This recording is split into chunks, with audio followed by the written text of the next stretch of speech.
She had packed her bag in the middle of the night, not because she was afraid of them, because she loved this place enough to leave it. She opened the door. Both men were sitting on the floor of the hallway outside her room, hats in their laps, eyes open. They had been there for hours. Corbin looked up at her and said the only thing he had never said to any living soul, and the bag slipped from her hand. This is the story of how a 19-year-old girl from Cincinnati arrived at the edge of the Rocky Mountains with a carpet bag, a piece of paper she had not read carefully enough, and no choice at all, and built something no one expected, least of all herself. The letter had promised a home. It had not promised this. Nell Whitmore stood at the edge of the depot platform in Harlow Falls, Colorado territory, and felt the October wind come down off the mountains like something alive and unfriendly. It moved through her navy traveling dress as though the fabric were nothing at all, found the warmth she had been carrying since Cincinnati, and took it. Just like that. Gone. She had been on trains for 4 days. 4 days of coal smoke and hard wooden benches and the slow, relentless erasure of everything familiar.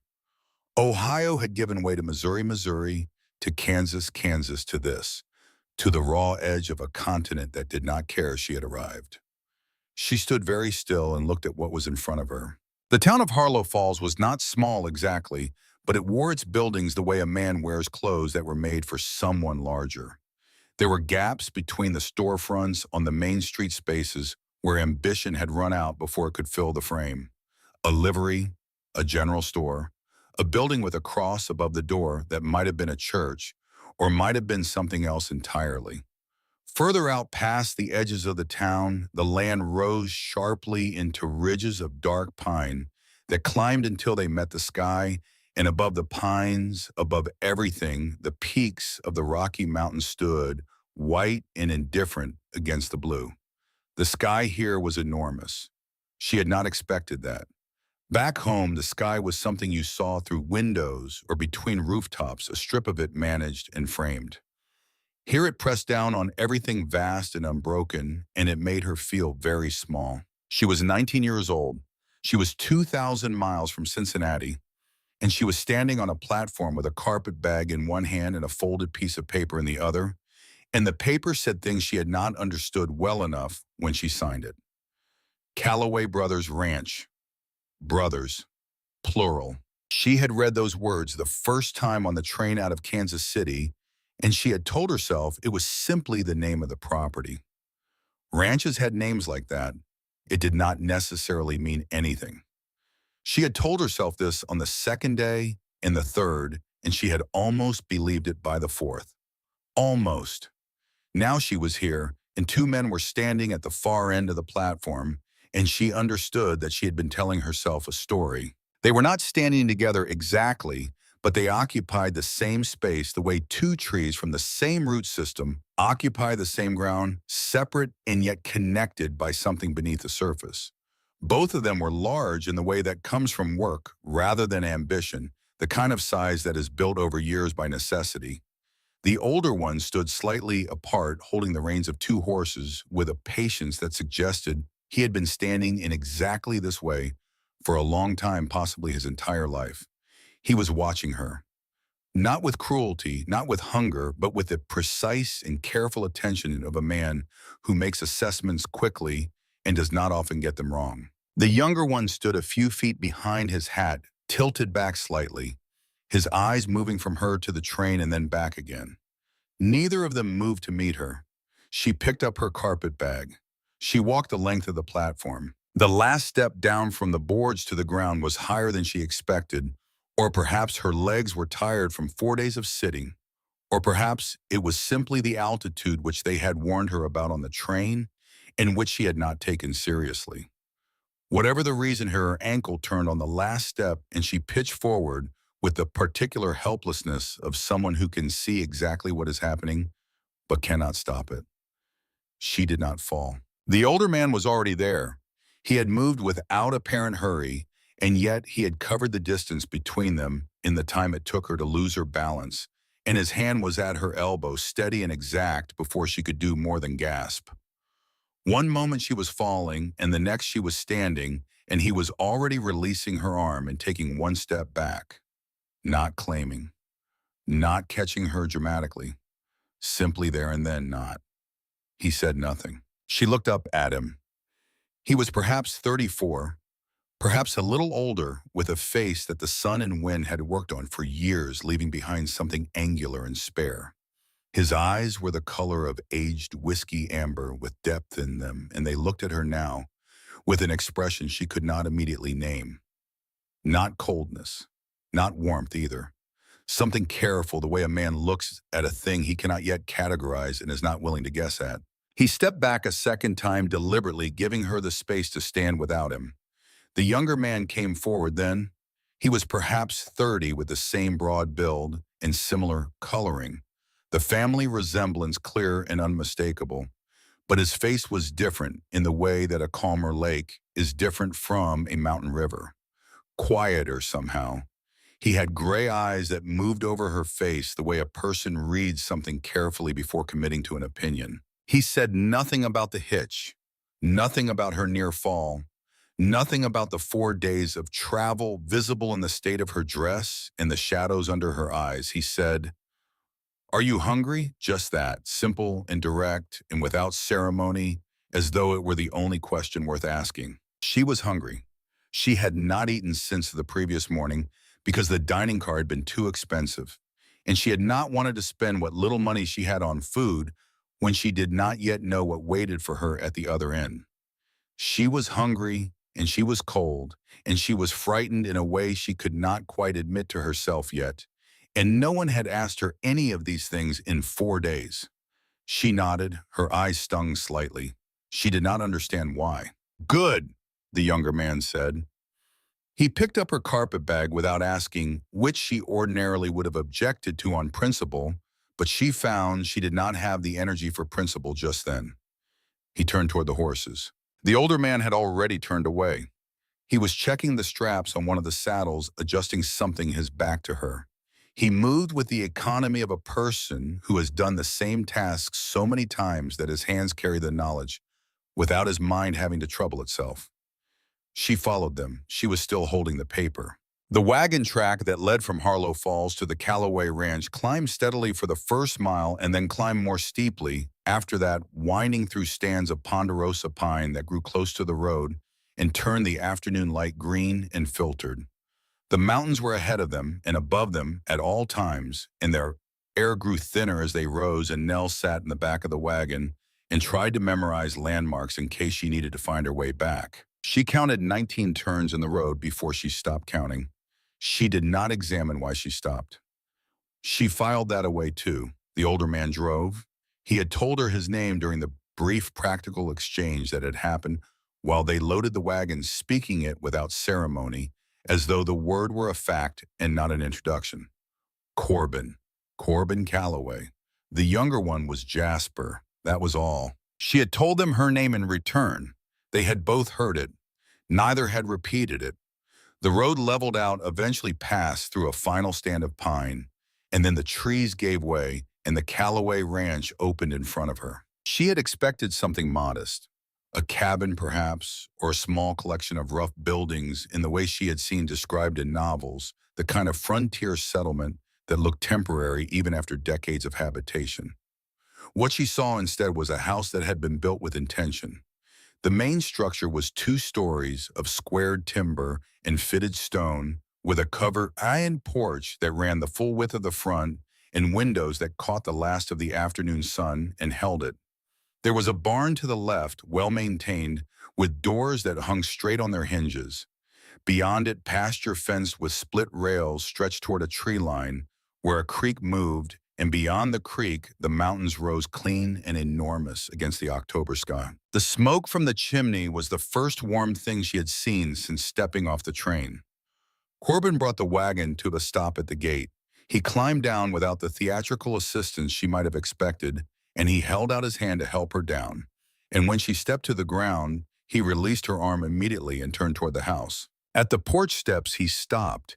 He reached into his coat and took out a piece of paper folded in quarters and held it out to her without turning around fully. His voice when he spoke was low and measured, each word placed like a stone in a wall. "Read it carefully," he said, "then decide." He went inside. The door closed behind him with a sound like a period at the end of a sentence. Nell stood in the cold with a paper in her hand and looked at the closed door for a long moment. Then she looked at Jasper, who was standing a few feet away, watching her with those quiet gray eyes. "He couldn't bring it himself," Jasper said. His voice was unhurried, thoughtful, the voice of a man who chose his words the way a carpenter chooses his tools. "That's why he gave it to you instead of letting Greel deliver it." She did not entirely understand what he meant, but she filed the words away carefully because she had learned early in her life that the things she did not yet understand were often the most important ones. She unfolded the paper. She read the word brothers again. And this time she did not tell herself a story about it. The interior of the Calloway house was warm and smelled of wood smoke and coffee and something she could not immediately identify, a faint scent that was almost floral and entirely out of place, as though something from a different season had gotten preserved in the walls and was only now releasing. The front room held a stone fireplace large enough to stand in a handmade rug and faded blues and greens and furniture that had been built rather than bought, solid and undecorated, the work of hands rather than factories. It was clean. That surprised her. She had assumed, without quite examining the assumption, that two men living alone would have let things deteriorate into a kind of comfortable disorder. Instead, the floors had been swept, the dishes were stacked with some sense of organization, and the kitchen table, which she could see through an open doorway, was bare and wiped down. Someone had prepared for her arrival. She did not know what to do with that. Corbin was at the table when she came in, a ledger open in front of him, a coffee cup at his elbow. He looked up when she entered. She set the contract on the table between them. "I've read it," she said. He waited. "I'll stay," she said. Her voice was steady. She had made it steady before she opened her mouth, the way she had learned to do in her father's church when she had to speak in front of people who were judging her. "But no one has any claim on me until I choose to give one. That's my condition." The silence in the kitchen lasted perhaps 3 seconds. It felt longer. Corbin's jaw tightened once briefly, a small motion, the kind of thing a person might not notice if they were not paying attention. Then it released. He looked at her steadily for a moment longer, and then he gave one short nod, a single movement, unambiguous. From the doorway, Jasper said, "Agreed." That was all. No ceremony, no elaboration. And somehow, in its plainness, it was more binding than anything she had signed in Cincinnati. Corbin pushed back his chair and stood. "I'll show you the room," he said. He took her up the stairs and down a short hallway to a door on the east side of the house.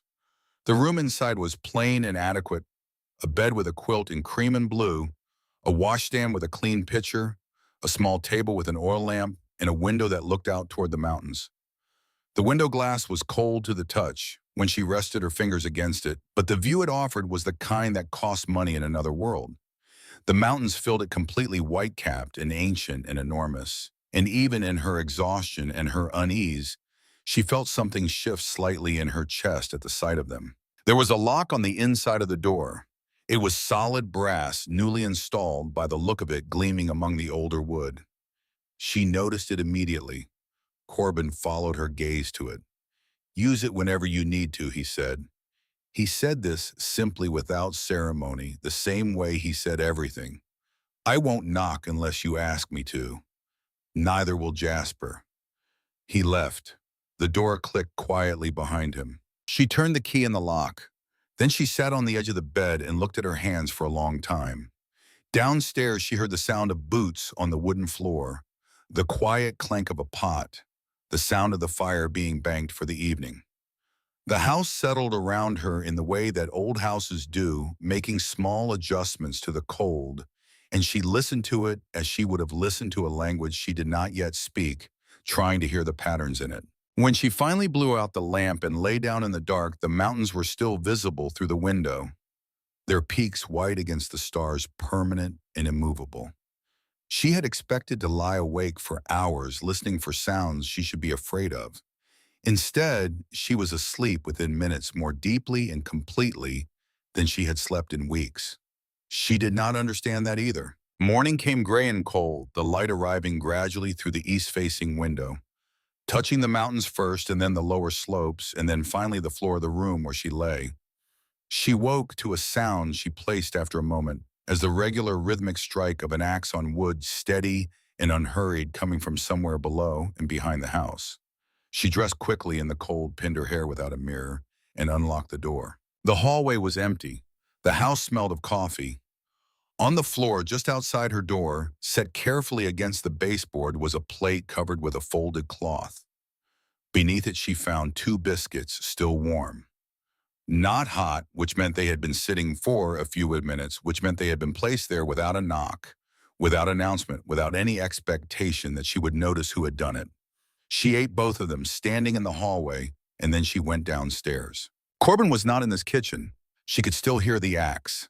Through the kitchen window, she could see him at the far end of the yard, working through a cord of pine, his movements as economical and precise as everything else about him, coat off despite the temperature, the work generating its own heat. Jasper was at the kitchen table with a book open in front of him. It was a large book, the spine worn and repaired with a strip of leather, the pages dense with small print. He looked up when she came in. "Coffee's on the stove," he said, and looked back at his book. She poured herself a cup and sat across from him without asking permission, because the alternative was to stand in the doorway waiting for an invitation that was clearly not coming, and she had enough dignity left to refuse that. She wrapped her hands around the warm tin cup and looked at the page his book was open to. The print was dense legal language, a section about territorial land claims, and the conditions under which they could be contested.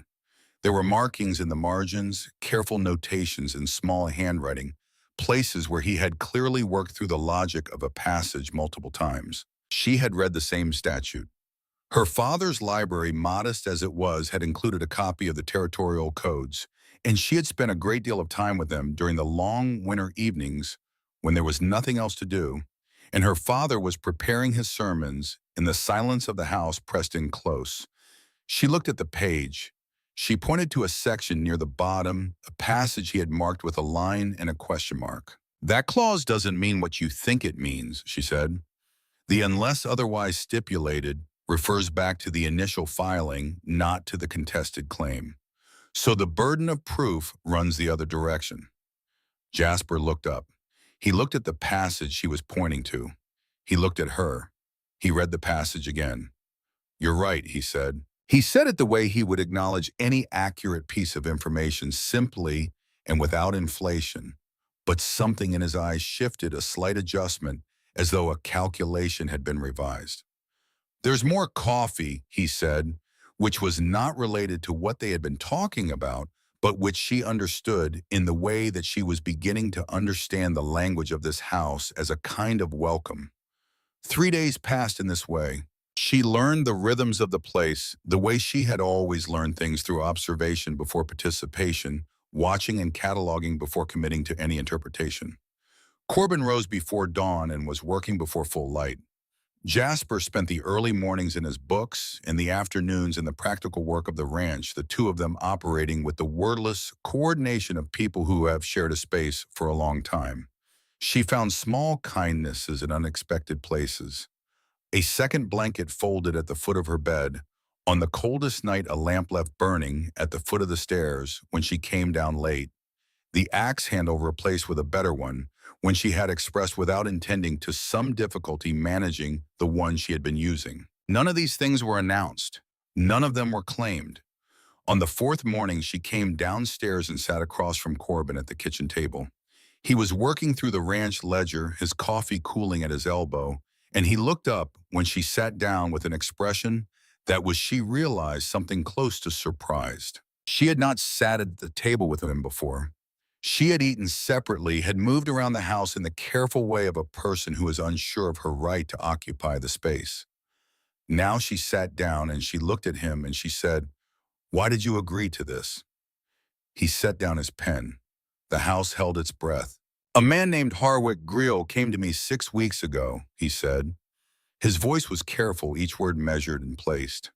"He said there was a woman in Cincinnati, 19 years old, from a family that had fallen on hard times.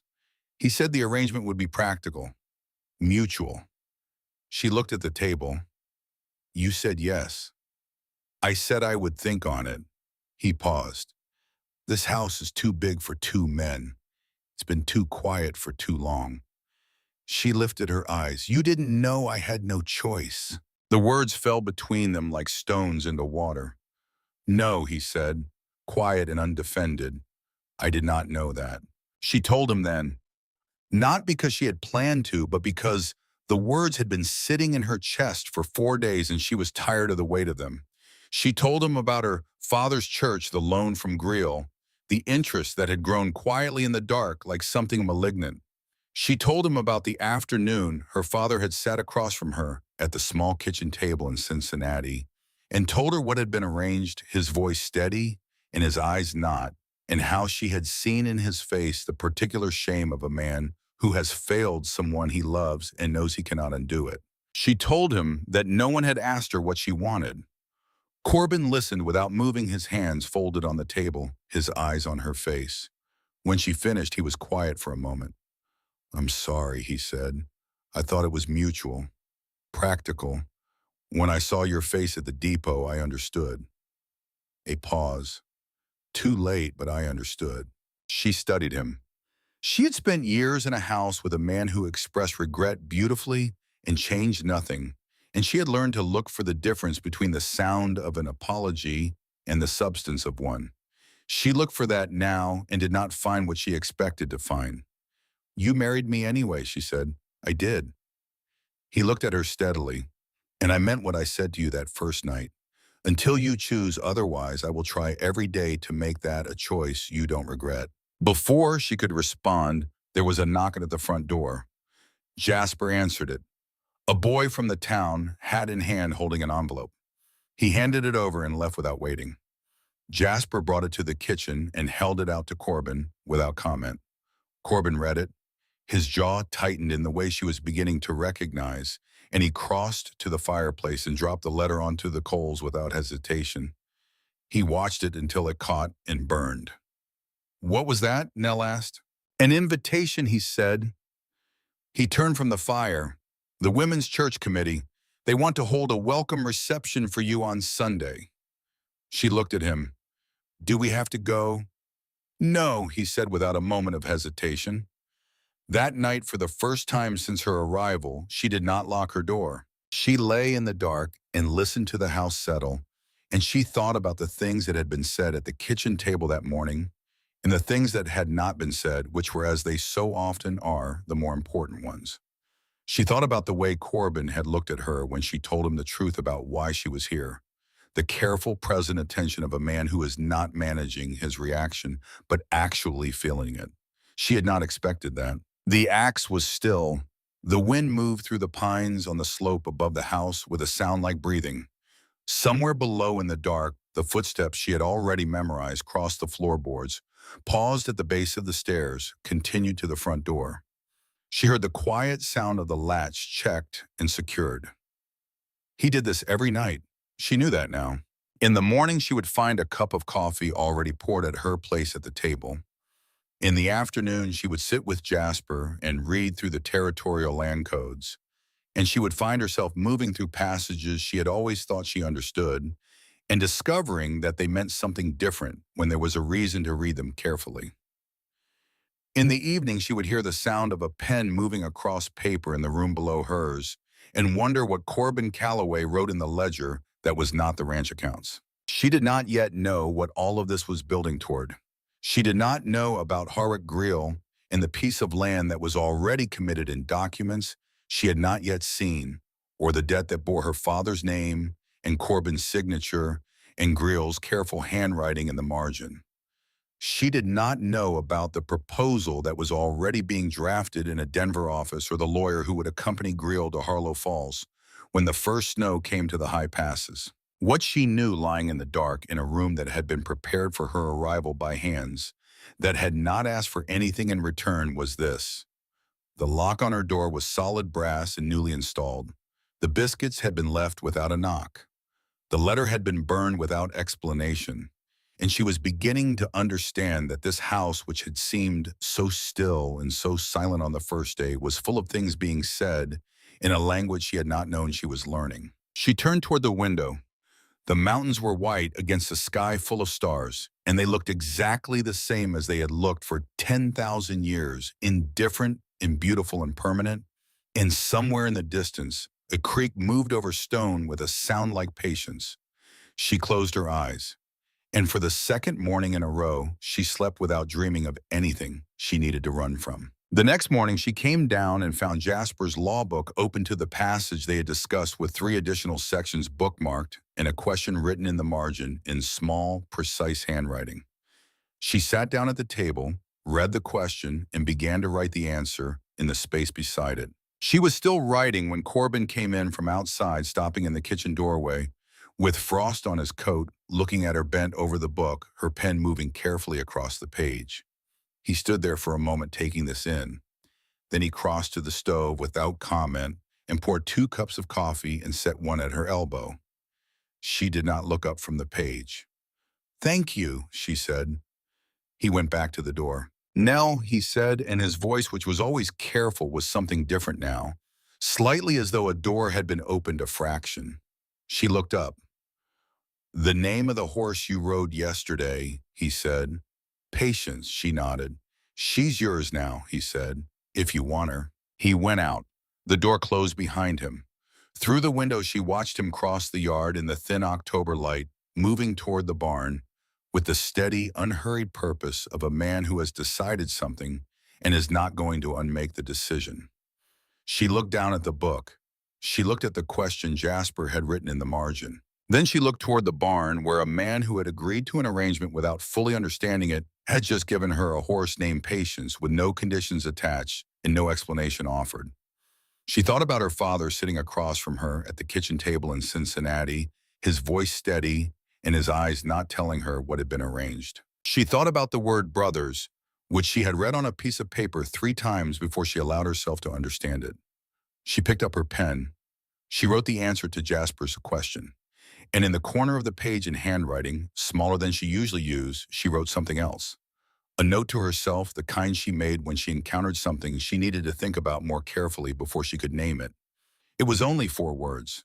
She did not show it to anyone, but she did not cross it out either. The second week at Callaway Ranch arrived without announcement, the way most important things do. Nell had stopped counting the days somewhere around the 5th one, which surprised her. In Cincinnati, she had been a person who counted things. Days until winter, days until spring, days until the next payment came due, and her father's shoulders would unknot slightly at the breakfast table. Counting had been her way of maintaining a sense of movement, of proving to herself that time was passing and that the current difficulty was finite and would eventually be replaced by a different difficulty, which was in her experience the closest thing to hope that practical people could afford. Here she had stopped. She was not sure what that meant. She filed it away with the other things she had not yet named. The mornings had developed their own architecture. Corbin's acts before dawn. The smell of coffee arriving downstairs before she came down the cup placed on the kitchen table so precisely that it was still warm when she reached it. Jasper at his books, the law text spread around him in a pattern that looked like disorder, but she had discovered a specific and functional system he could navigate without looking. The ranch settling into its October rhythms, the cattle moved to lower pasture, the wood pile growing against the south wall of the barn, the creek audible on cold mornings and silent on the days the temperature dropped far enough. She had learned the sound of the house the way she had learned the sound of her father's church, the specific creaks and silences that told you where everyone was and what kind of day it was going to be. The floor outside Corbin's room, 3rd board from the left, spoke when he rose. The stairs were silent when he went down, but announced Jasper's weight on the 2nd step. The kitchen door swelled slightly in cold weather and required a particular pressure to open fully, a detail no one had told her, but that she had discovered herself on the 3rd morning and had not forgotten. She was at her core a person who paid attention. She had always been. It was the thing her father had called her greatest gift, and her mother in the few years Nell had known Her had called the thing that would either save her or exhaust her, possibly both. In this house, it was saving her. She had not yet decided about the other. On the ninth day, she came downstairs to find Jasper's law book open, not to one passage, but to five, each of them bookmarked with a strip of paper, each bearing a question in his small handwriting. She sat down, pulled the book toward her, and began reading from the first marked page. She was still reading an hour later when Corbin came in from the morning rounds, and she did not look up, and he did not speak, and the silence between them was not uncomfortable. That was new. She noticed it the way she noticed everything, precisely and without sentimentality. Something had shifted in the texture of the quiet. It was no longer the silence of two people who do not know what to say to each other. It had become something more workable, a silence that two people occupy together rather than in spite of each other. She continued reading. "The third question," she said without looking up when she heard Jasper come in behind her. "The answer isn't in that statute. It's in the filing records from 1869. Whoever drafted that ordinance borrowed the language from the Missouri Territorial Code, but changed the burden of proof without noting it, which means there's an inconsistency that a reasonable judge could go either way on. You'd want to argue the Missouri precedent." There was a pause. "How do you know about the Missouri Territorial Code?" Jasper asked. "My father's library." She turned a page. He accumulated things. Books mostly. It was one of the more useful qualities he had. She heard Jasper sit down. There was the sound of a second cup being placed on the table near her, and when she looked up, Corbin was already across the room, his back to both of them, doing something to the latch on the back window that apparently required his entire attention. Jasper looked at the page she was reading. "You're right," he said. "I know," she said, and returned to the text. It was, she realized later, the first entirely comfortable moment she had experienced since stepping off the train. On the 12th day, Corbin asked if she wanted to learn to ride properly. She had ridden Patience twice already, short circuits of the lower pasture, while Corbin watched from the fence without appearing to watch, his attention directed elsewhere, in that particular way he had of observing something while appearing to be engaged with something else entirely. She had managed adequately. She had not fallen, which she counted as a success, and Patience had been precisely what her name suggested, unhurried and forgiving of the small errors Nell made with the reins, while she was still learning to coordinate her hands and her weight and the horse's momentum into something resembling intention. But adequately was not the same as properly, and when Corbin made the offer, she accepted it with the same directness with which she had been accepting everything in this house, neither eagerly nor reluctantly. Simply yes. He showed her the difference between managing a horse and communicating with one. He showed her the way a shift in weight could tell the animal where you wanted to go before your hands moved. The way a relaxed grip in the reins meant something different to a horse than a tight one, the way stillness in a rider translated to confidence in the animal beneath her. He demonstrated all of this with reckoning his own horse, the dark bay she had seen him talking to in the barn on the second day, and the horse moved under him with the particular ease of an animal that has complete trust in the person on its back. His hands came near hers twice. Both times he released contact the moment the correction was made clean and efficient and without lingering. She practiced what he had shown her. She tried to relax her hands to let her weight speak rather than her grip. Patience moved beneath her with a new quality, something more like conversation than coercion. And Nell felt the adjustment happen in her chest as much as in her body, some small releasing. She laughed. It came out before she could consider it genuine, and surprised the laugh of someone who has discovered that something is easier than they thought, and that the ease itself is a kind of joy. She heard it in the air above the paddock, her own voice, and it sounded strange to her, unfamiliar in the way that a photograph of your own face is unfamiliar. Recognizable, but not quite what you carry in your mind. She looked at Corbin. He was looking at her. Not quickly, not with the careful, managed attention he usually kept between himself and the rest of the world, but directly and without his usual architecture of distance. The corner of his mouth had moved, not a smile exactly. Something that was becoming a smile arrested at the first motion, as though it had started before he could decide whether to permit it. He looked away. She looked away. Patience moved under her steady and patient waiting. The town of Harlow Falls could not make up its mind about her. This became apparent on the first Wednesday, which was the day Jasper drove into town for supplies and invited her to come. She had accepted partly because she needed a few things she had not thought to pack, and partly because remaining at the ranch indefinitely felt like a kind of hiding, and she had decided early in her life that she would not be a person who hid. The town's reaction to her presence was not hostile exactly, but it had layers. Mrs. Alderton at the general store weighed her flour without meeting her eyes. The man at the hardware counter spoke to Jasper throughout their entire transaction, without once addressing Nell directly, despite the fact that she was the one who had specified what she needed. Two women outside the milliner's shop fell silent when she passed in the particular way of people who were talking about the subject that just walked by. She observed all of this with the steady attention she applied to everything and said nothing. On the way out, a man she did not recognize was leaning against the post at the corner of the general store, weathered and heavy-eyed, with the particular looseness of someone who had been drinking since before noon. He looked at her with a grin that she disliked immediately. "That's the Calloway bride," he said loud enough to be heard on both sides of the street. "Both of them at once, I heard. Some arrangement." She stopped walking. She had been dealing with men who spoke this way since she was old enough to be spoken about, and she had a response ready, a sentence that was precise and cool, and designed to remove the satisfaction from the speaker while leaving her own dignity intact. She opened her mouth.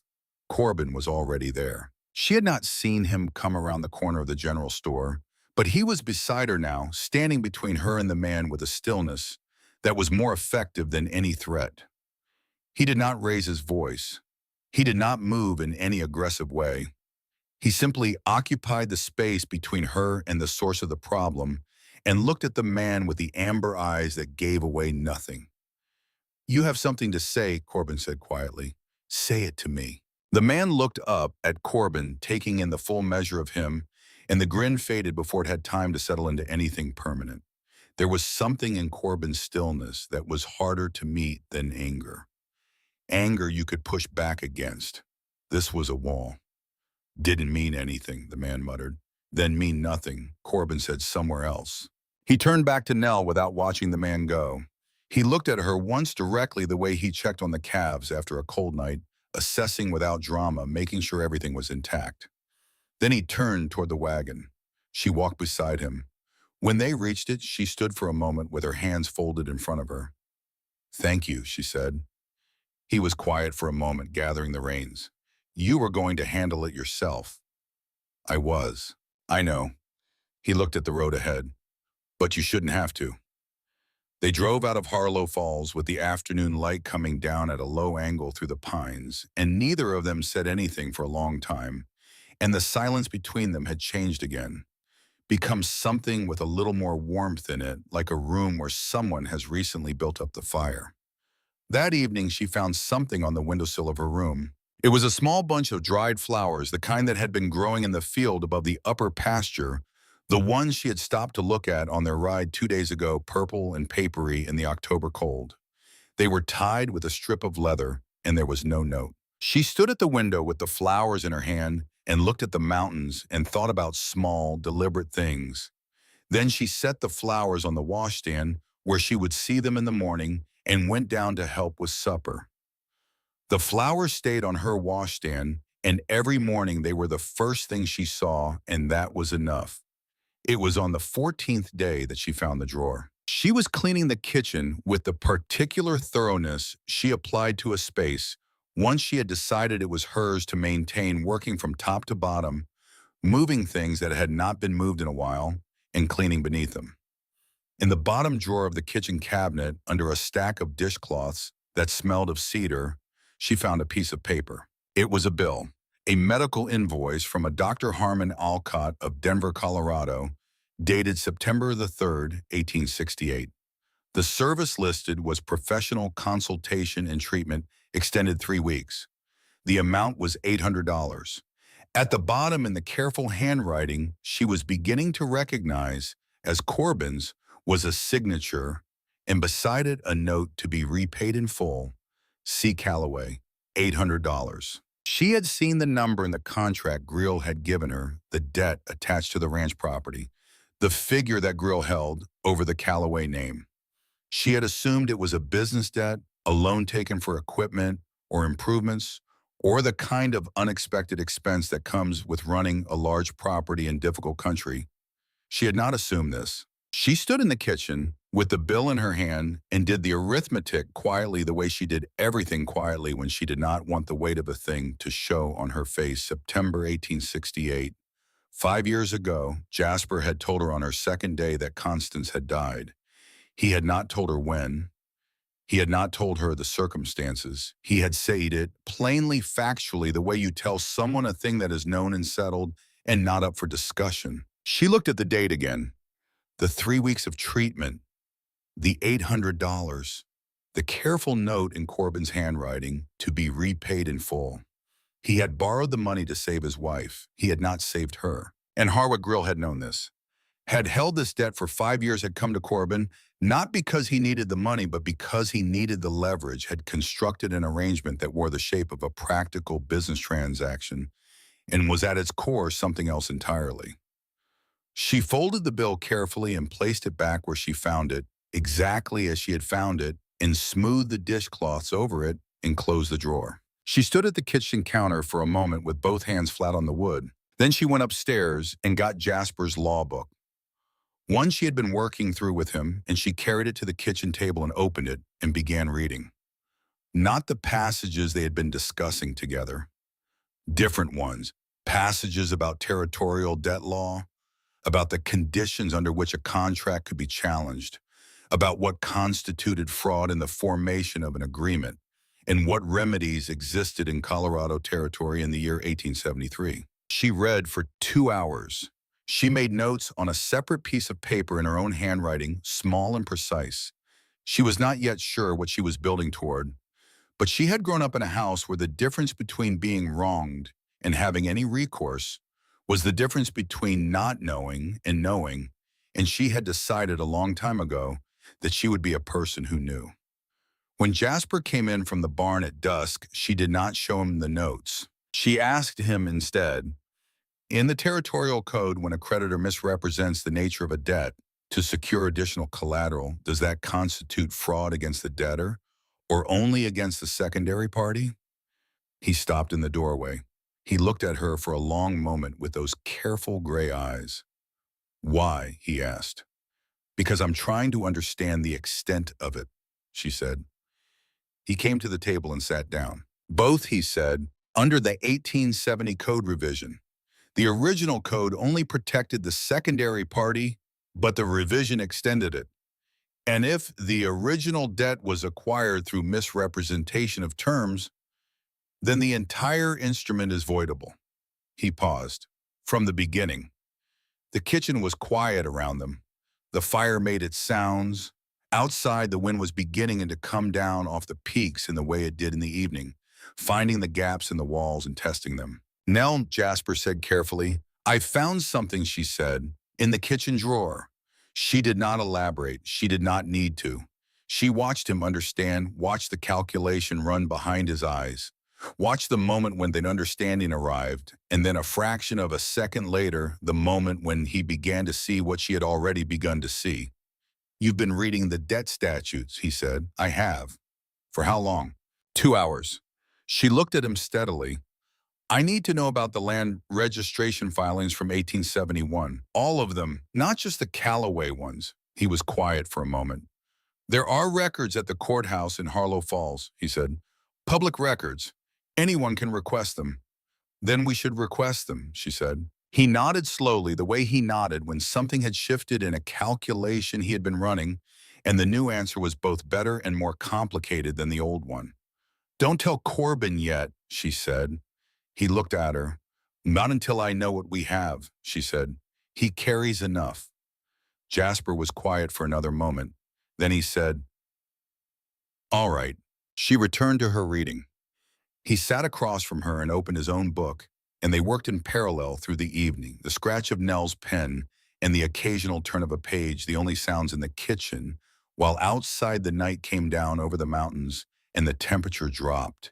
And somewhere in the upper pasture, Corbin was bringing in the last of the cattle before dark. She did not look up when she heard his boots on the back step. She heard him come in, heard the particular pause that meant he had registered the two of them at the table with their books and their papers and had chosen not to comment on it. She heard him pour himself a cup of coffee. She heard him pull out the chair at the end of the table and sit down. After a moment, he said, "There's a storm coming." "How long?" Jasper asked. "3 days out, maybe 2. A pause. "Could be early." "The lower pasture is done," Jasper said. "I'll get the north fence in the morning.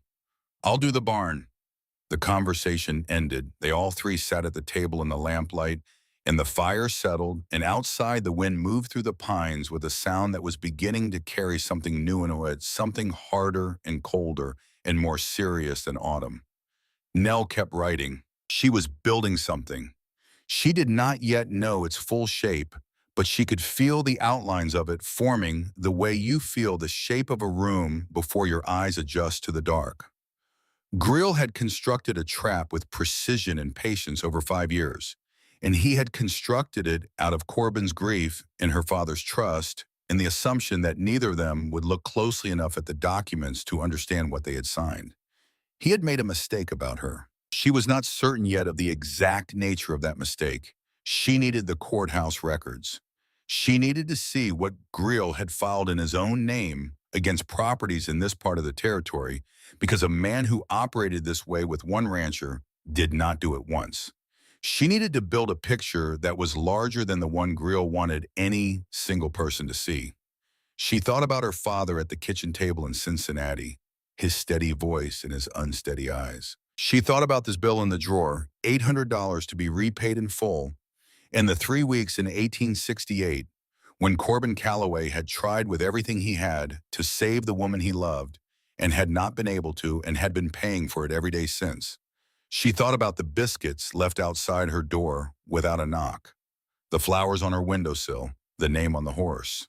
She turned another page and the wind came down harder off the mountains and the lamp on the kitchen table burned steadily. And in the morning she knew the three of them would be facing something much larger than a Colorado winter. But that was the morning. Tonight she had work to do.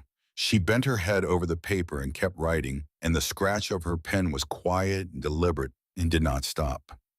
The storm Corbin had predicted arrived a day early. Nell woke to a silence that was different from ordinary silence, the particular hell breath quality of a world that has been muffled from above.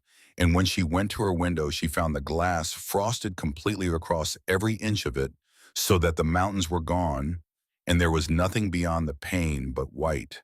She pressed her palm flat against the frost and held it there until a circle cleared. And through it she could see the yard, and the yard had changed overnight into something that did not belong to October. The snow was already past the lower rail of the paddock fence. It was still falling. She dressed quickly and went downstairs. The kitchen was cold in a way it had not been before the fire burned lower than usual, and through the back window she could see 2 sets of tracks leading from the house to the burnt barn, deep and already filling. There was a note on the table, Corbin's handwriting turned 4 words. "Stay inside, we will return." She read it twice. Then she set it down and went to the window and looked at the barn and thought about what she knew of the ranch's livestock and the barn's capacity and the temperature outside, which she estimated from the behavior of the frost on the glass to be somewhere well below the point at which animals in insufficient shelter would begin to die. She knew where the calves were kept. She had learned this in her first week from watching because she had made it her business to learn the layout of the place the way she had made it her business to learn everything here. The youngest ones, 5 of them, were in the smaller pen attached to the side of the barn, the pen that was covered but not fully enclosed. That was adequate in autumn and insufficient in this. She put on her coat. She put on both pairs of stockings and the heavier boots Jasper had found for her in the back of the storage room without being asked. She put on the wool scarf she had made on the train out of Kansas City because her hands needed something to do during the long hours. She went out into the storm. The cold hit her face like something solid, and the wind took her breath for a moment before she found it again. The snow was deep enough to slow her progress and light enough to find every gap in her clothing. She kept her head down and moved toward the barn, by memory counting her steps because she could not see more than a few feet in front of her. The calves were as she had expected. 4 of them were standing close together in the corner of the pen that provided the most shelter, which was not enough shelter, their breath coming fast and shallow in the cold. The 5th was down. She made 3 trips through the storm. On the first trip, she carried the downed calf in her arms, which was harder than she had anticipated because it weighed more than it looked and because the snow wanted to pull her feet sideways on every step. On the second trip, she led 2 of the standing calves, one on each side, which required a particular kind of management that she worked out as she went. On the third trip, she got the remaining 2. She brought all 5 of them into the kitchen. She did not have a better option. The front room was too far from the stove. The kitchen was warm, or would be when she built the fire back up, and the floor was stone, which could be cleaned. She moved the chairs against the wall. She spread the spare blankets from the storage chest near the stairs, the ones that smelled of cedar and had not been used in some time. She built the fire up until the kitchen was warm enough, and she sat down on the floor among the calves, and she waited. The downed one was the one she was most concerned about. She worked on it steadily, rubbing warmth into its legs and its chest, talking to it in the low, even voice she had heard Corbin use with Reckoning, not because she believed the calf could understand her, but because silence felt wrong and the voice seemed to help. The animal's breathing steadied gradually. Its legs began to move. She did not know how much time passed. The storm was loud against the walls and the windows, and the kitchen contracted to the circle of lamplight and warmth around her, and she stayed in that circle and kept working. When the back door opened, she looked up. Corbin stood in the doorway. He was covered in snow from his hat to his boots, his face raw with cold, his hands in the state she had come to recognize as the result of hours of work in freezing temperatures. The skin cracked and reddened across every knuckle. Behind him, equally covered, equally exhausted, Jasper pulled the door shut against the wind. They both stood and looked at the kitchen. 5 calves, blankets. The fire built high. Nell on the floor with the smallest one's head in her lap, its breathing steady now, its eyes open. Corbin looked at this for a long moment. His face did not change in any dramatic way.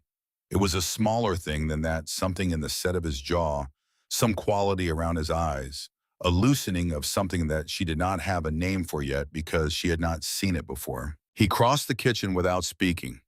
He took off his coat and laid it over Nell's shoulders where she sat on the floor, and then he sat down beside her, his back against the cabinet, close enough that she could feel the cold still coming off him. He did not say anything. He did not explain the gesture or qualify it or withdraw it. He sat beside her and he stayed. Jasper crouched on the other side of the smallest calf and checked its breathing with a practiced hand. He looked at Nell. Something passed between them that was not words, an acknowledgement of something. "You carried them yourself," Corbin said. It was not quite a question. "There was no one else to carry them," she said. He was quiet for a moment. "How many trips?" 3. He looked at the fire she had built, the blankets she had laid out, the arrangement she had improvised in a room that was not designed for livestock. He looked at all of it with the same careful attention he gave to everything, and then he looked at her. "You'll be cold," he said, "sitting on the stone floor." "I'm all right." "I know," he said. "You'll still be cold." He was quiet after that. They both were. The storm pressed against the house, and the calves breathed, and the fire burned, and sometime in the hours that followed, Nell fell asleep sitting upright against the cabinet with Corbin's coat across her shoulders, and she did not know until morning that he had sat beside her through the entire night without sleeping, and that when she listed sideways in her sleep, his shoulder had been there to stop her, and that he had not moved away. She woke to gray light and 5 living calves in a kitchen that smelled of animals and wood smoke and coffee, because Jasper had gotten up at some point in the early hours and made coffee without disturbing either of them, and left 2 cups where they would be found. Corbin was awake when she opened her eyes. He was looking at the window where the storm had quieted to something gentler. the heavy snowfall of the night replaced by a soft, deliberate settling. She did not say anything immediately.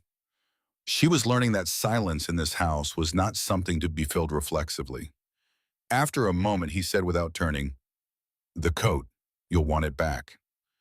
"Keep it a little longer," she said. "It's warm." He turned and looked at her, then a direct look, unguarded in the way that extreme tiredness sometimes removes the careful constructions a person builds around themselves. There was something in his face that she had not seen there before.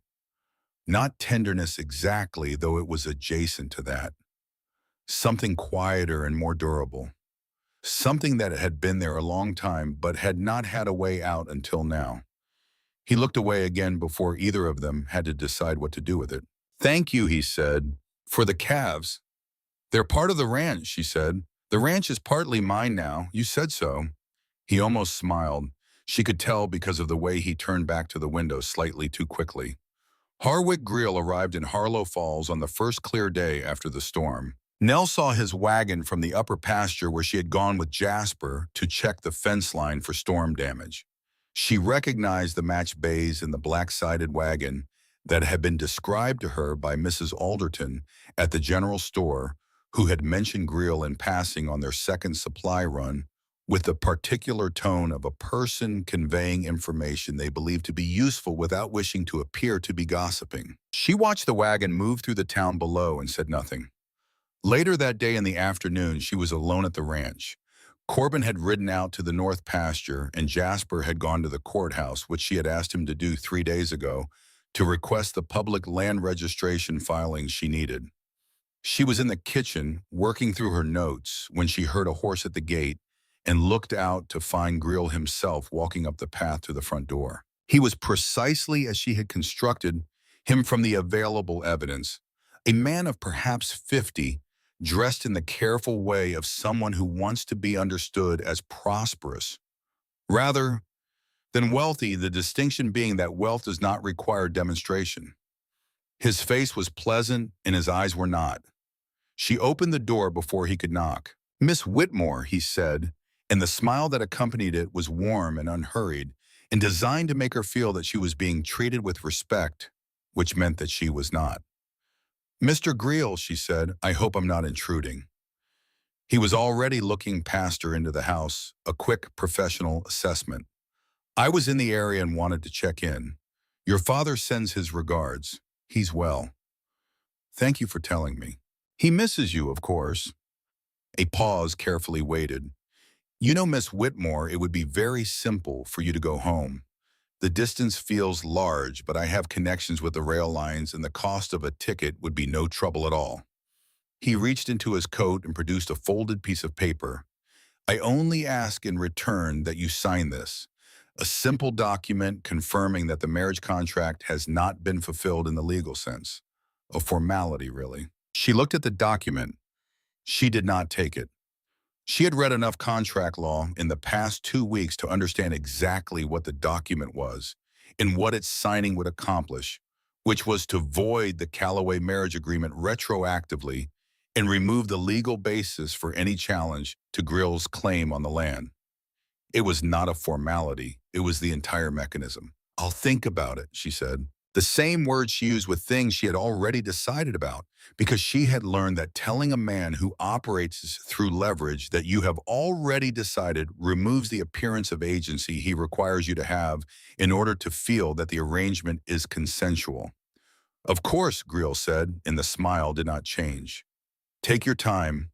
I'll be in Harlow Falls for the next few weeks." He left. She stood in the doorway and watched his wagon go down the track toward town. Greele had chosen his moment carefully. Corbin had been at the north pasture. Jasper had been at the courthouse. Neither absence had been accidental, she suspected on Greele's part. He had done his preparation, had learned their routines, had waited for the precise window when she would be alone and the two men most likely to complicate his conversation would be at maximum distance from the house. That told her something important about how seriously he took her. Not seriously enough. She went back to her notes and kept reading. She still did not tell Corbin. She told herself it was because she needed more information first, which was true. But she also knew with the honesty she tried to maintain with herself, even when it was uncomfortable, that there was a second reason. She had seen what it had cost him to carry this debt for 5 years. She did not want to put the weight of Greel's move back on his shoulders until she had something to put beside it, something that weighed more. She went back to her notes and kept working. The church social happened on a Thursday evening, 3 days later, and it was not possible to decline. It was the kind of event that defined itself by attendance at community gathering, that tracked absences with the precision of a ledger and which assigned meaning to every empty seat. Corbin knew this and said so plainly when he told Nell about it. He said they did not have to go. He said it in the way he said things he believed she should be allowed to refuse, with no pressure behind the words, only the information and the space to decide. She decided to go. She was tired of the shape her absence made in the town's accounting of her. She had been here for 3 weeks, and in those 3 weeks she had learned the ranch and begun to understand the law and survived a storm that had killed cattle on 2 neighboring properties, and she was done with being a subject of speculation from a distance. They drove in together, the 3 of them, and the social was held in the church parlor, which smelled of candle wax and the particular warmth of too many people in a small room, and the eyes that found her when she entered, whereas she had expected numerous and not all of them friendly. Dorothea Crane, wife of the mayor, came to her within the first 10 minutes. She was a woman in her 50s with the kind of posture that comes from lifelong certainty that her opinions are correct, and she brought 2 other women with her, which was a tactical choice because nobody comes to say something kind with reinforcements. Nell, she said, using the name with a familiarity she had not been given. How are you finding our little town? Cold, Nell said, but I expect that's the season. A brief pause from the reinforcements. We've heard so much about your arrangement, Mrs. Crane continued, and the word arrangement landed precisely where she had aimed it. It must be quite unusual. 2 men and 1 woman up on that mountain. I can't imagine what your father thinks. My father, Nell said, thinks that his daughter is capable of making her own decisions. Of course, Mrs. Crane said, though one does wonder in a situation like this whether the decisions were entirely your own to begin with. A small smile. After all, we all know how these mail-order arrangements work. The woman doesn't always have much say. The room had quieted around them in the way that rooms quiet when something is happening that people want to hear without appearing to listen. Nell set down her cup. She stood, and the scrape of her chair on the floor was the only sound in the room. My father is a minister, she said, a good one. He made a mistake with a man who knew how to find the mistakes that good people make and use them. That is not a character failing. That is misfortune. She looked at Mrs. Crane without blinking. I came here without a full choice. That is true. But I have been here for 3 weeks, and in those 3 weeks I have made choices every day, and not one of them has been made for me.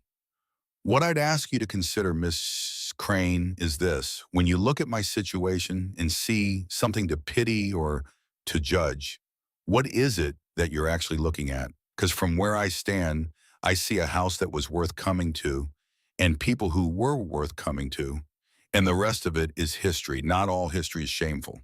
She walked out, head-level steps, even the way her mother had taught her to exit a room that had become unkind. She walked out of the church into the cold night air and stood on the steps and breathed it in for a moment, the cold filling her chest cleanly, the sky above Harlow Falls thick with stars, and entirely indifferent to what had just happened inside. She was still standing there when the door behind her opened. Greel came out. Behind him, a man she did not recognize, well-dressed and carrying a leather satchel, the particular equipment of a lawyer who was not there to celebrate. Greel looked at her on the steps and then looked past her at the street and then turned back toward the open door of the church, and she understood in the moment before he spoke that he had waited for this, had timed his appearance for precisely this moment when she was outside and the audience inside was primed and listening. Ladies and gentlemen, Greel said, projecting his voice into the parlor, with the ease of a man who has addressed rooms before, I regret the interruption, but I feel it's my responsibility to inform this community that I intend to bring the Callaway land contract before the territorial court. There are irregularities in the marriage arrangement that render it invalid under territorial law, and until those are resolved, the land designation must be revisited. The room was very quiet. He looked at Nell, just for a moment, a precise communicative look that said, "Sign the document, or this becomes much worse for everyone." She looked back at him. She thought about the courthouse records Jasper had brought home 2 days ago, the stack of filings she had been working through every evening since the patterns she had found in them, that Grill had assumed no one would ever be patient enough or careful enough or angry enough to find. She said nothing. She went back inside past Grill, back to her table, and she picked up her cup, and she did not look at him again. Corbin was at the back of the room. He had been there the entire time. She found his eyes across the crowd, and he looked at her with a steadiness that was like an answer to a question she had not asked aloud. She nodded very slightly. He nodded back. That night, she sat at her bedroom table with the lamp burning low and her packed bag at the foot of the bed, because she had packed it before the social and had not unpacked it. She had packed it 3 days ago in the evening after Grill's first visit in the private hours, when she allowed herself to be honest about things she did not permit herself to show. She was not leaving because she was frightened. She understood herself well enough to know the difference between fear and calculation, and this was calculation. She had run the numbers. Grill was going to make things difficult for the Callaways. The cost of a court case, even one they might win, was real. She had seen what debt did to a person over time. She had watched her father carry it. She did not want to be the weight that sank this house. She wrote 3 letters. She wrote Corbin's last because it was the hardest. In Corbin's letter, she wrote, "You have lost enough already. I will not be another thing you lose. The land I was promised, I am signing back to the ranch. Use it as you need to. I am going because I want to, not because you have failed me in any way. You have not failed me. You have done every single thing you said you would do, and more than that. I am going because staying feels like taking something you cannot afford to give." She folded the letters. She set them on the table beside the lamp. She sat for a long time in the dark. She thought about 5 calves on the kitchen floor. She thought about a horse named Patience. She thought about dried flowers on a windowsill placed there by hands that did not ask for acknowledgement. She thought about the sound of Corbin's voice in the early morning, before the rest of the world was awake, talking to his horse in the barn, the voice he used when he was not being careful. She thought about kindness and how it was the hardest thing to leave behind. Cruelty you could walk away from cleanly, because cruelty gave you something to push against. Kindness had no edge to push against. It just held you, and you had to decide with nothing to resist whether to go or stay. She sat at the table until the lamp burned very low, and then she picked up the letters and she went to the door. She opened it. Corbin and Jasper were in the hallway. They were sitting on the floor outside her door, their backs against the wall, their legs stretched out in front of them, their hats on the floor beside them. They looked like men who had been there for some time. They looked like men who intended to remain. Jasper said, "We read them."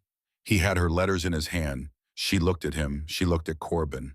Corbin was looking at her with the same steadiness he brought to everything. But there was nothing managed about it now. He had been crying recently, though not openly the way a man cries alone with himself, and then stops and becomes still again. She could see it in the set of his eyes, the slight tightness around them, the particular stillness that comes after.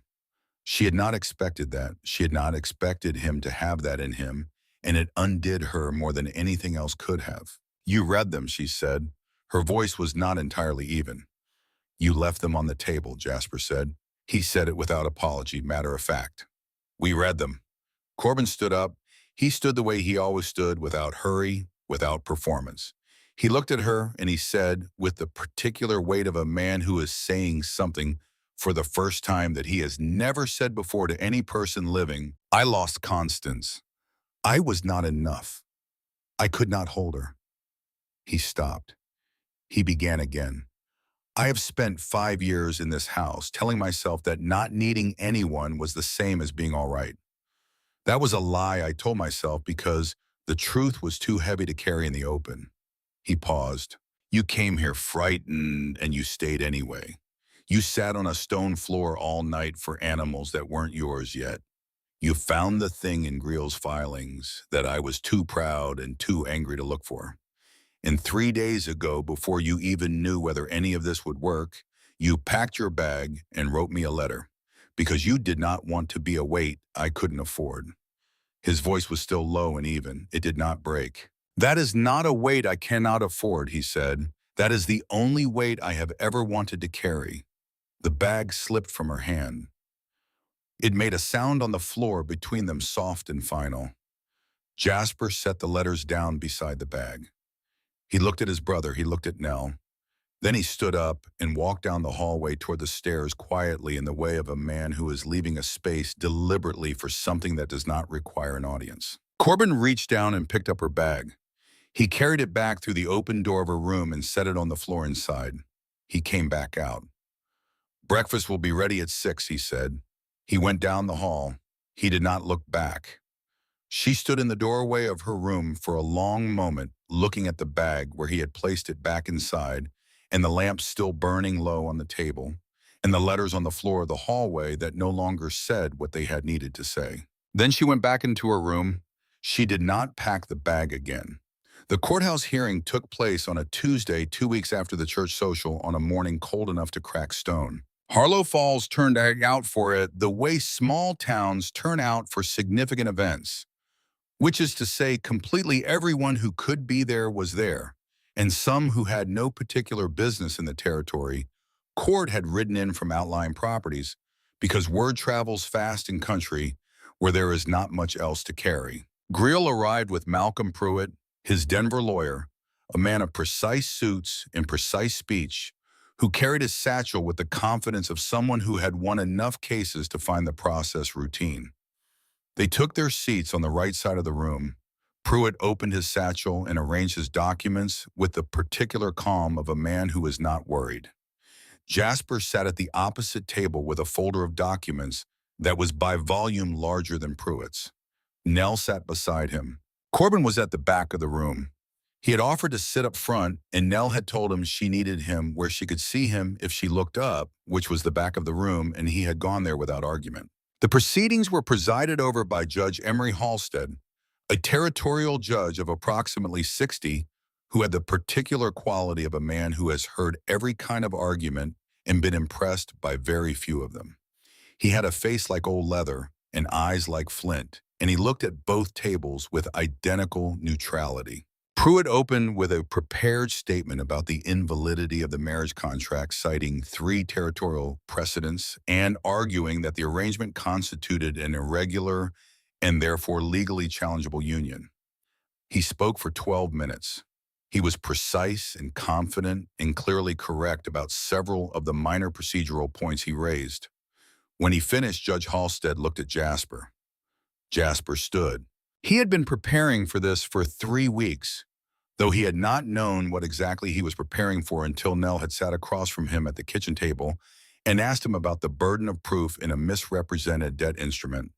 He spoke without notes for the first 4 minutes, establishing the timeline of the debt, the circumstances of its formation, the medical invoice from Dr. Alcott in Denver, the date of Constance Calloway's death, and the fact that Greel had acquired this debt and held it for 5 years before using it as the mechanism for the marriage arrangement. Then he opened the folder.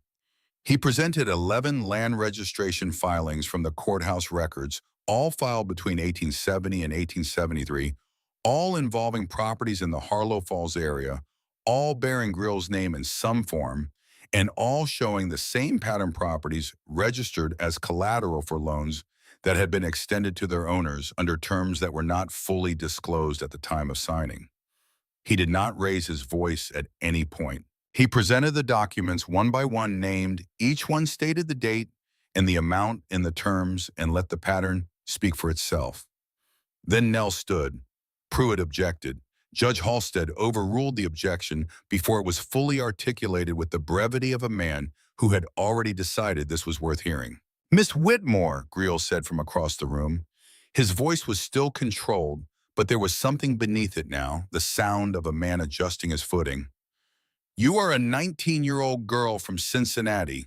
With respect, your understanding of Colorado territorial land law is sufficient, Judge Halstead said without looking up from the documents Jasper had placed before him. Nell spoke for 7 minutes. She had written it out the night before, then put the paper away because she needed to say it rather than read it because the difference mattered. She explained the land filing pattern. She explained the mechanism by which Greil had used the Callaway debt as the instrument for an arrangement that served his own interest in acquiring land rights he was not legally entitled to hold because the collateral he had been registering against in Denver was land he did not yet own and might never own. She explained that this constituted fraud in the formation of a contract under the 1870 code revision that she and Jasper had discussed at the kitchen table on a November evening while the wind came down off the mountains. She set her notes, which she had not used, face down on the table. He assumed, she said, that no one would be patient enough to read all the filings. He assumed that the people he dealt with were too tired or too busy or too trusting to look at the whole picture. She paused. He was wrong about that. The room was very quiet. Judge Halstead looked at Greil for a long moment. He looked at Pruitt. He looked at the documents on the table in front of him. Mr. Greil, he said, I'm going to ask you to remain in Harlow Falls while I review these filings. Mr. Pruitt, I suggest you bill your client for additional hours. He looked at Jasper. Mr. Callaway, the contract in question is voided pending full review. The land designation reverts to original registration. I will communicate my finding on the fraud matter within 30 days. He closed the folder. We're done here, he said. The room let out its breath. Nell looked down at the table. She had a particular sensation familiar to her from the moments after very difficult things have been completed, a kind of hollow clarity, as though the space the difficulty occupied has been vacated before the replacement has arrived. She looked up. Corbin was at the back of the room. He had not moved. He was looking at her with the same steadiness he always had, but it was different now in the way that familiar things become different when their full weight is finally visible. He was not surprised. He had expected her to do exactly this, she realized. He had known somewhere beneath his careful architecture of distance and practicality that she was going to do this. And he had stood at the back of the room and let her do it without intervention, without rescue, without anything except his presence at exactly the distance she had asked for. She held his gaze for a moment. Then she picked up her papers and her folder, and she stood up and she walked toward the back of the room. He held the door for her. They walked out into the cold Colorado morning together, and the sun was on the mountains and the snow on the upper peaks was bright enough to hurt to look at. And behind them in the courthouse, Harwick Greil was having a conversation with his lawyer that was not going the way any of his conversations usually went. The Sunday after the hearing, Corbin stood up in the Harlow Falls Church before the service began. He did not do this dramatically. He simply stood in the way he did everything without announcement or preparation, and the congregation went quiet because Corbin Callaway, standing to speak voluntarily in a public space, was something that had not happened in living memory. He spoke for 4 minutes. He said what had happened plainly without embellishment, without performance. He said that Greil had used a debt and a grief and a good man's trust to construct an arrangement that none of the people in it had fully understood when they agreed to it. He said that Nell had come here without a full choice and that this was a wrong that could not be undone, only acknowledged. Then he reached into his coat. Yesterday I signed these papers, he said. He held them up.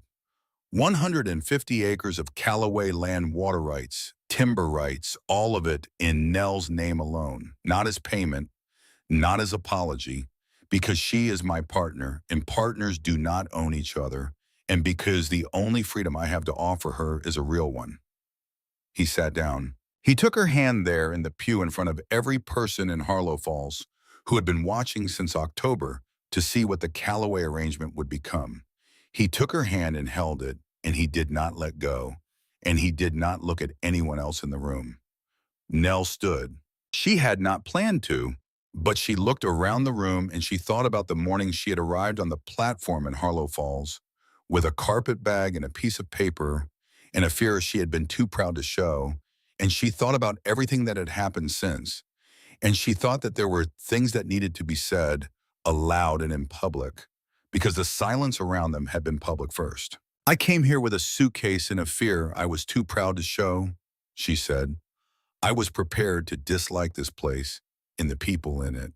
Instead, I found a house where someone left biscuits outside my door before I had learned to come downstairs, where someone placed a book on my windowsill because they thought I might want to understand where I was. No one asked me to stay, so I will say it myself now. Here I stay because I choose to, not because I have nowhere else to go, because this is where I want to be. She sat down. Dorothea Crane was in the third row. She sat very still for a moment, and then she stood up and said, with the directness of a woman revising a public record, I was wrong about both of you. She sat back down. Several people nodded. A few looked at their hands. It did not matter anymore. After the service, standing on the church steps in the December cold, Corbin said, the land is yours. The deed is registered. I know, she said. You can do anything with it. I know that too. He looked at the mountains. She looked at them with him. I'm not going anywhere, she said. He was quiet for a moment. Then good. They walked home.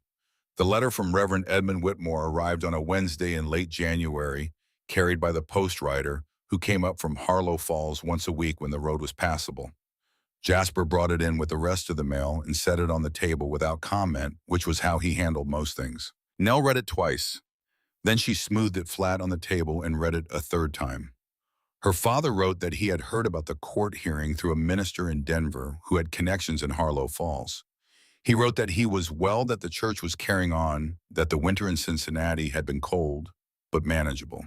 He wrote these things in the careful way of a man who is working up to something and wants the recipient to be settled before it arrives. At the bottom of the letter in handwriting, slightly less controlled than the rest, he wrote, I was wrong not to ask you. I am sorry. I am glad you have found a family, though not in the way I imagined you would. I would very much like to meet them if that is something you would consider. She held the letter for a while. Then she brought it to the kitchen where Corbin was going through the ranch accounts. She set it on the table beside him without speaking. He read it once thoroughly. He set it down. Summer, he said. The road's better. He could come in July. Jasper was in the doorway. He had clearly read it over Corbin's shoulder, which he had an observable tendency to do with correspondence that was left in accessible locations. July is good, Jasper said. I can be back from Denver by then. Nell looked at both of them. She thought about a kitchen table in Cincinnati and her father's steady voice and unsteady eyes, and she thought about the distance between that table and this one, which was measured in miles, but also in something else, something that did not have a clean unit. July, she said. Spring came early to Callaway Ridge. It came in the way that springs come to high country, reluctantly at first, and then all at once the snow on the lower slopes retreating upward day by day until the ground showed through brown and then gray, and then suddenly green, the particular green of land that has been held under cold for months and is releasing it. Nell planted apple trees along the eastern fence line on the first day the ground was soft enough. 10 of them, young and whippy, tied to stakes to keep them straight until they found their own direction. Corbin watched from the fence with his coffee cup in the way he watched her do things, which was without interference waiting to be needed. Those will take years, he said. 3 years for the first fruit, she said. She tamped the soil around the base of the nearest tree. Some things take time. He was quiet for a moment. You're not in a hurry, Steiner, he said. She looked up at him. The light was coming in low from the east the way it did in early spring, warm and thin and full of promise it had not quite made good on yet. It caught the frost still on the fence rails and turned it briefly golden. I'm not going anywhere, she said. He looked at her. He held her gaze for a long moment, longer than he usually did, with the full weight of everything that had passed between them in the 7 months since October. Then he climbed down from the fence. He did not say anything.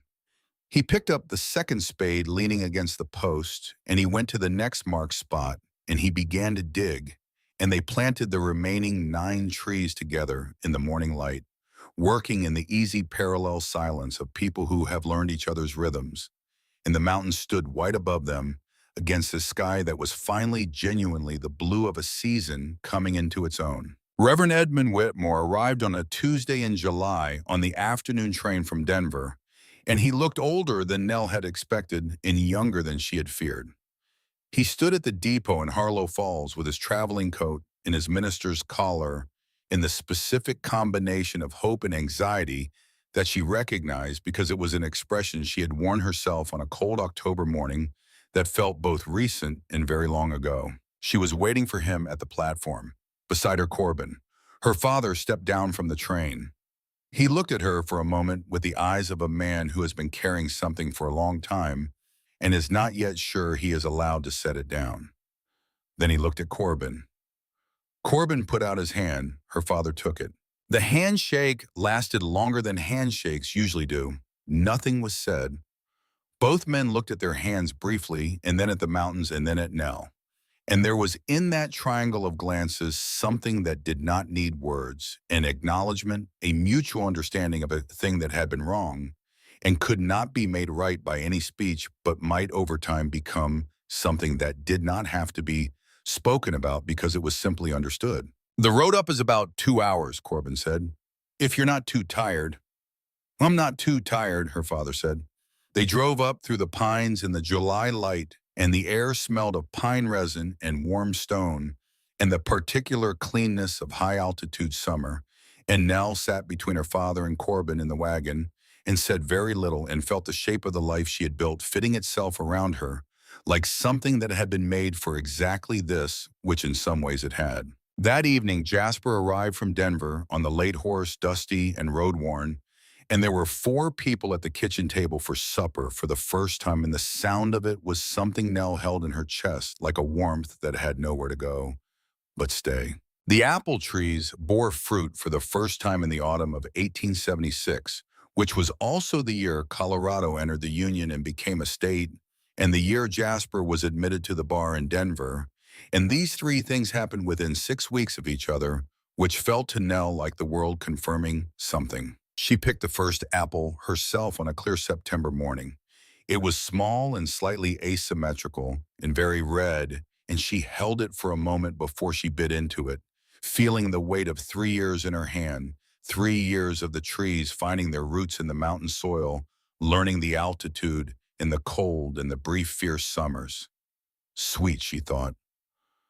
Worth waiting for. She brought the apple into the kitchen where Corbin was at the table and set it in front of him. He looked at it, he looked at her. He picked it up, turned it over in his hand and took a bite. He was quiet for a moment, looking out the kitchen window at the line of trees along the eastern fence, now substantially taller than they had been when they were staked in. Good, he said. She sat down across from him. Outside the window, the apple trees stood in the September light, and beyond them the mountains stood in the sky, and beyond the mountains there was nothing but more sky, clear and enormous, and absolutely permanent, the same sky that had been above this land for 10,000 years, and would continue to be after every argument and arrangement and debt and court case had been forgotten. Jasper's being considered for a judgeship, Corbin said. I know, he wrote. He'll take it. He should take it. She paused. He'll still come back in the spring. I know. The fire made its sounds. The house was quiet around them in the easy inhabited way of a place that has been well lived in for a sufficient length of time. Jasper had never married. He had never explained this, and neither of them had asked, but Nell thought sometimes that Jasper had given everything he had to the law and the land and the family on the ridge, and had simply not had room left over, or had not yet found the particular reason that would make room. In the autumn of 1878, their first child arrived on an October morning that felt to Nell like a kind of circular completion, the season returning to where it had begun. Jasper rode in from Denver with 2 days' notice and arrived at the ranch with his coat still dusty, standing in the kitchen doorway, looking at the bundle in Nell's arms with an expression that she had never seen on his careful, measured face before. Something open in it, something that had no architecture at all. Corbin stood at the window. He turned when Nell said his name, and he looked at what she was holding, and his hands, which could split firewood all day, without trembling, shook slightly as he reached out. He held his son in his arms, and he looked at Nell, and he did not say anything, but she had long since learned to read the silences in this house, and what this one said was everything. 20 years passed the way time passes in the mountains, in increments of season and work, and the gradual accumulation of small things into something that could not have been built any other way. By 1893, Harlow Falls had a train station and a proper courthouse, and a school and 3 churches, and a population that had doubled twice since Nell's arrival. The Callaway Ranch had expanded across the north pasture, and the apple orchard along the eastern fence had grown to 20 trees and provided fruit for half the families on the ridge. Jasper sat on the district bench in Denver and was known in the particular way that good judges become known by the quality of his thinking rather than the volume of his pronouncements. He came back to Callaway Ridge every spring as he had promised, and he had kept the promise without exception. Corbin was 54 that year, and the work of 3 decades on the mountain had made him slower in the mornings than he had once been, though he would not have said so, and Nell had learned not to point it out because the information did not change anything he was willing to do about it. His hair was silver at the temples, and his hands were a map of every fence he had ever built and every winter he had ever survived. And when he sat on the porch in the evening with his coffee, he looked at the mountains with the expression of a man who has made a complete accounting of his life and found it satisfactory. Nell was 39. The apple trees she had planted in the spring of her first year here were mature now, their branches won and assured their roots deep in the mountain soil. She thought sometimes about the girl who had planted them, 19 years old, with cold hands and a determination she had not yet fully tested. She felt the distance between herself and that girl, and the distance was not regret. It was simply the length of a life being lived. On an afternoon in the October of that year, sitting on the front porch with Corbin, she looked down toward Harlow Falls and saw something at the depot. A wagon, a young woman stepping down from it, carpet bag in one hand. The particular stillness of someone standing in an unfamiliar place trying to determine where she is and whether it is going to be all right. Nell knew that stillness. She had inhabited it. She watched the young woman for a moment. Something in her bearing, the shoulders held back, despite everything the chin lifted with a dignity that was not comfort, but was perhaps the beginning of it. "She looks familiar," Corbin said. Nell turned to look at him. He was watching the young woman at the depot with a quiet attention, the same attention he gave to everything worth understanding.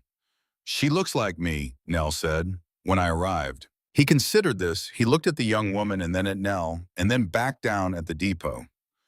"Jasper comes back in April," and he said. He said it simply, without pressure, the way he said everything as a fact placed in the air and left there for whatever it was worth. Nell looked at him.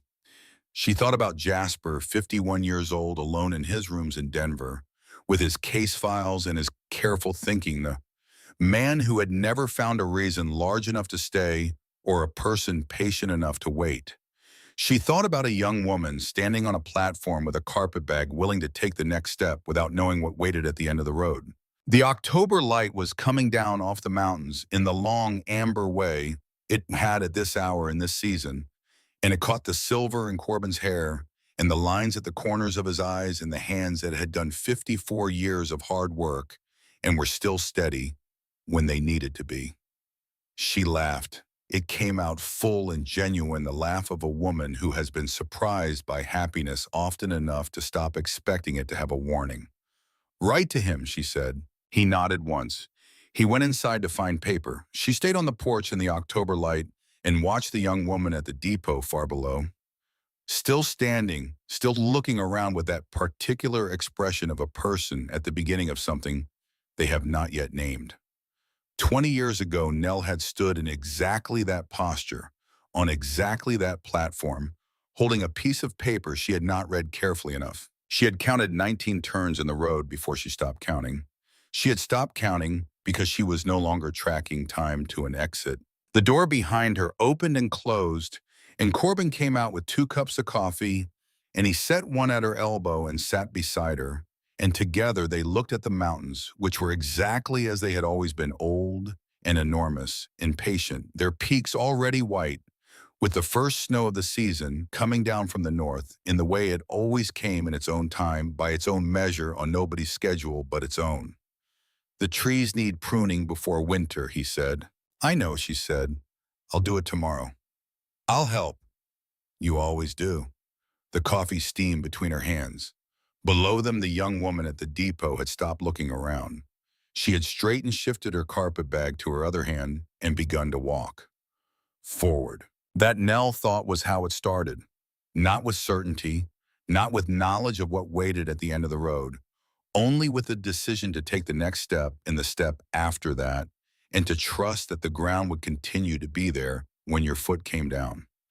She had been 19 years old and frightened, and she had not known any of this. She knew it now. The mountains held the afternoon light, and the porch was warm with it, and beside her, the man who had sat on a cold stone floor all night rather than leave her alone was drinking his coffee in silence, which was how he expressed everything that mattered, and she had learned long ago that silence and absence were not the same thing. This silence was very full. It had always been full. She just had not known on the platform in October of 1873 what it was full of. Now she did.